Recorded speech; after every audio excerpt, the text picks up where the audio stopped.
Michael Che's Shame the Devil. This one is streaming now and available on Netflix, which was surprising to me. I thought he would go with HBO. I believe his last special was with HBO. A recent series of his, which I spoke about on the podcast, I think it's called That Damn Michael Che, is also on HBO. But it's cool to see it on Netflix. You know, Netflix is one of the biggest platforms for comedy specials. And from his perspective, it's like, well, I'm assuming Netflix came with the bigger bag, but it's a positive thing from a diversification perspective, right? Not to have all your shit just on one platform. Michael Che, for those of you who don't know, is a stand-up comedian. Obviously, he's also a longtime cast member of SNL. He does the Weekend Update, if I'm not mistaken, which, if also I'm not mistaken, is like one of the coveted positions within SNL. And I honestly don't know him as much from that, but from his stand-up comedy and that show that I mentioned, That Damn Michael Che. His last special was dope. Shout out to my brother David, who is a Spun Today alum, who put me onto this one. Let me know that this one was out. And I thought it was really good. I really enjoyed it. Michael Che's clever. So I'm no stand-up comedy expert, right? I'm just a consumer. But I consume a lot of it. And I listen amongst the podcasts that I listen to, comedy podcasts of, you know, comedians like obviously Joe Rogan, Ari Shaffir, Joey Diaz, Duncan Trussell, Tom Segura, Brendan Shaw, Brian Callen, Andrew Schultz, who just got married. Congratulations to him. Akash Singh, etc., etc., etc. Mark Normand. Like, I'm a fan of this world, right? But again, I'm no comedy expert. I've never done stand-up comedy. Never would. That shit scares the fuck out of me. But my perception from the outside looking in, and through the lens of a writer, which is what I view what I consume through, like I'm always looking at movies and TV shows and including stand-up comedy specials through the perspective of the writer, of the written word.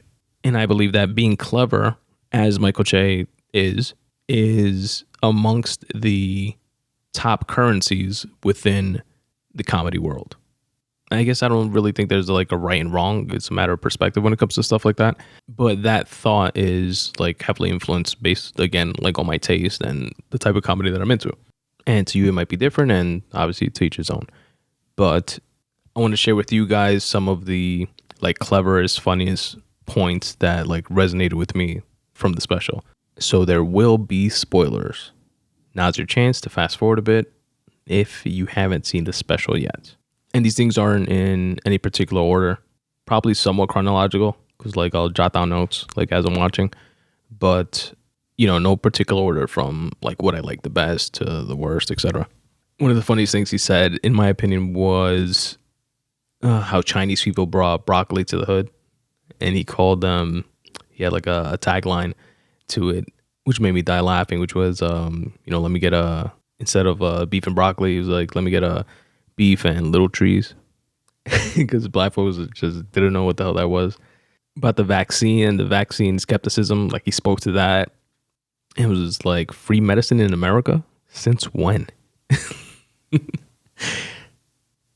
This was like one of the lines, like one of the bits that I thought was like the cleverest. And he was speaking about how having a big dick could be a burden and is not always a good thing. He likened it to having $100 bill at a vending machine and being super thirsty. It's like, it's nice at all, but it's not going in. Oh, this was hilarious. He's speaking about like the Black Lives Matter movement and stuff like that, and not like going out to march, and then thinking about speaking to his grandkids, and like he was scared to like go out and protest because of COVID and shit.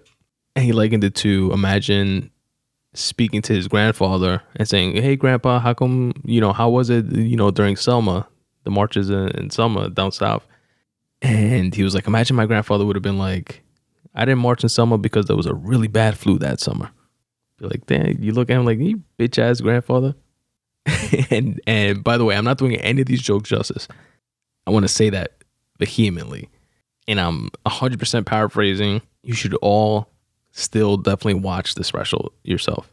He speaks about the national anthem and how this was really good too. He said how it's like listening to R. Kelly now, like after All That You Know. And it's like the music is still good, but it's kind of hard to not think about that other thing. So obviously R. Kelly with the underage girls, and with the national anthem, the other thing being slavery and the sins of this nation. A couple more things that I jotted down here. He spoke about Trump and how he wasn't all bad. He was just like the worst nigga to be right about anything right now. Because he was like, Trump just said shit like, yo, the FBI sets people up and the media be lying about it. And he was like, he's not wrong, but he's just the worst nigga to be right now. He had a couple themes relating back to like mental health and stuff like that. Now we speak about mental health more so, but back in the day we didn't, especially within, you know, certain black and brown communities. He gave the example of Flavor Flav. He was like, this dude walked around with a huge ass clock all the time, to this day still does, and a fucking Viking helmet. That's not nothing. Like, something's wrong with him. And then sticking with the mental health theme, he was speaking about like chicks that were clearly bipolar, that be flipping out for no reason, that he's dated and stuff like that, and how they just give like excuses or reasons like, oh, I'm just a Gemini, you know, I get like that sometimes. And he was like, nah, Keisha, that ain't being no fucking Gemini.